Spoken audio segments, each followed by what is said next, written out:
I'm just gonna come out and say it. Square Enix, you made a really terrible decision here. Dragon Quest XI, Echoes of an Elusive Age, originally released in 2018 for the PS4 and PC, is arguably one of the best JRPGs in the 2010s. And if that wasn't enough, the game was expanded the following year in the form of Dragon Quest XI-S Echoes of an Elusive Age Definitive Edition, which I know that title is a bit of a mess, which included a fair amount of new content that was not in the original. And that now brings us back to today, where this version was now brought back to their original platforms. And now, seemingly ahead of this new release, Square Enix has delisted the game from the PlayStation Store and Steam. The PlayStation Store listing cannot be found at all, and on the Steam page we have this message. At the request of the publisher, Dragon Quest XI Echoes of an Elusive Age Digital Edition of Light is unlisted on the Steam Store and will not appear in search. It then provides a link where you can buy the newer release. So on the face of this, theoretically this shouldn't matter at all. The original has less content. However, because this new release is a port of the Switch version, the PS4 and PC releases have graphical parity with the Nintendo hardware. And that graphical difference is fairly noticeable too. And so to some, this game is seen as a downgrade because of the graphics. This compounds with the issue that there is currently no way to upgrade from the original to the new release. Meaning that not only do you have to pay an additional $40 on top of the $60 you already paid for the original, but you also lose all of your progress in the process. Of course, this is not the first time something like this has happened in the games industry. When I first read this story, my mind immediately went to two similar instances that have happened in the past. The first of these was in 2018 when Donkey Kong Country Tropical Freeze was removed from the Wii U eShop ahead of the release of the Switch version. And then we saw a similar thing happen with Pikmin 3 this year, right before the release of Pikmin 3 Deluxe. The most notable thing in both of these cases is that these games were Nintendo Selects titles, meaning they were titles that had sold so much that they were now offered at a discounted price of $20. Compare this to the newer Switch versions, which are being sold currently at full price. In this case, Nintendo was removing these games from the eShop to force you to buy a newer, fully priced game and thus give them more money. Which is basically the epitome of corporate greed, if you ask me.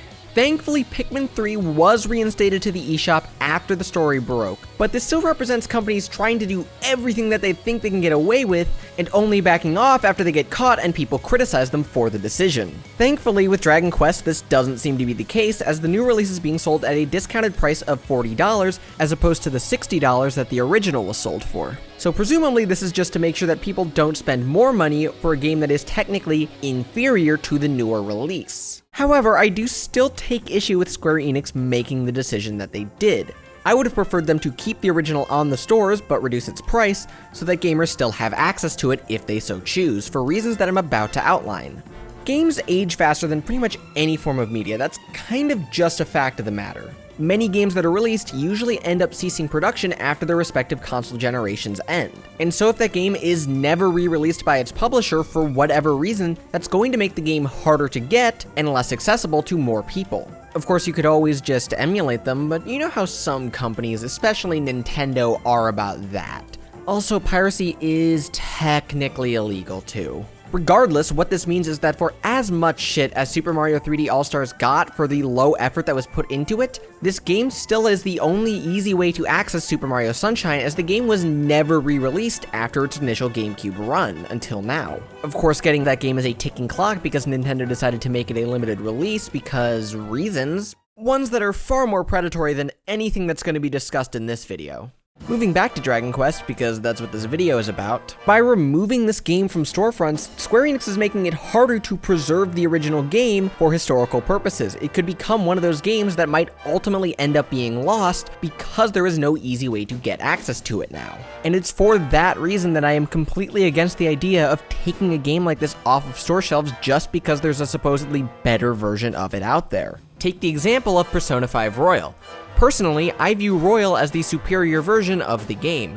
If you're going to play Persona 5, I would say that you should play Royal. But I understand that some people don't agree with me and think that the newer version is worse in some aspects. Namely, if you want your Persona games to actually be difficult, because God knows Persona 5 Royal is far, far easier than the original.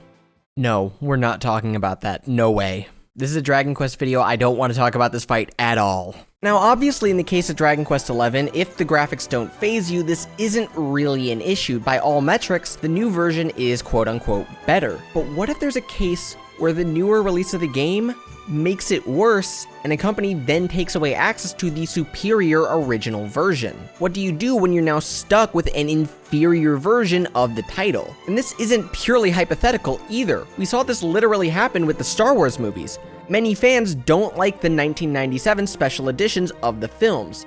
However, there is no way to legally enjoy the original cut of the films because Disney for some reason won't budge on the matter, despite it being a very easy source of money for them.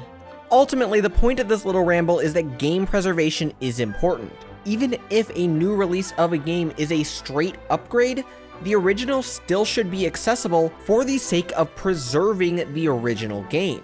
And so because of that, regardless of the reason that they want to do it, I think it's wrong for Square Enix to remove the game like this. It should be accessible to anyone for whatever reason that they want. And as far as I'm concerned, neither developers nor filmmakers should dictate how we enjoy their work after it's released. If we want to enjoy the original version, we should be allowed to. Anyways, if you enjoyed this video, make sure you leave a like and subscribe if you're new. Also, why don't you go ahead and leave a comment telling me whether or not you disagree with me and your reasoning. I'd be curious to know what you guys think. Anyways, until next time guys, peace!